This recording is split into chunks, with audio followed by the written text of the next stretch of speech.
வணக்கம், welcome to சுவை 6. இன்னைக்கு என்ன பார்க்க போறோம்னா தக்காளி பிரியாணிங்க. டொமேட்டோ பிரியாணி ரொம்ப அருமையா இருக்குங்க. நெய், தேங்காய் எண்ணெய், ஹோல் கரம் மசாலா சேர்த்திக்கலாம். முந்திரி பருப்பு சேர்த்திக்கலாங்க. இப்போ வந்து பெரிய வெங்காயம், சின்ன வெங்காயம் எல்லாமே சேர்த்திக்கலாங்க. 2 பச்சை மிளகா, 1 வரமிளகா இந்த டைம்ல சேர்த்திக்கங்க. நான் வரமிளகா மறந்துட்டு அப்புறம் சேர்த்துனுங்க. இப்போ வந்து கேரட் பீன்ஸ் கொஞ்சமா ஒரு கேரட், 2-3 பீன்ஸ், ஒரு உருளைக்கிழங்கு இந்த மாதிரி சேர்த்திருக்கிறோம். இஞ்சி பூண்டு சேர்த்திருக்கிறோம். 1.5 டம்ளர் அரிசிக்கு 7 தக்காளி எடுத்துக்கிறேங்க.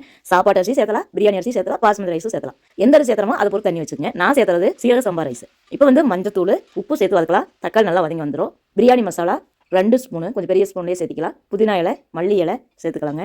கறி மசாலா தூள் நான் சேர்த்துவேன். கறி மசாலா தூள் இல்லைன்னா மல்லித்தூள், மிளகாத்தூள் கொஞ்சம் சேர்த்திக்கங்க. கரம் மசாலா கொஞ்சம் சேர்த்துக்கலாங்க. ரொம்ப டேஸ்ட்டான ஒரு ரெசிபி. தயிர் ஃபஸ்ட்டு சேர்த்துலாங்க. சேர்த்து நல்லா பெரட்டி விட்டு அதுக்கப்புறம் அரிசி சேர்த்திக்கிறோம். அரிசி ஊற வைக்கலைங்க, சீரக சம்பா அரிசி சேர்த்திருக்கிறேன். தண்ணி வந்து நான் வந்து 1 டம்ளருக்கு ஒரு 2 டம்ளர், 2 டம்ளர் அந்த மாதிரி வைப்பாங்க.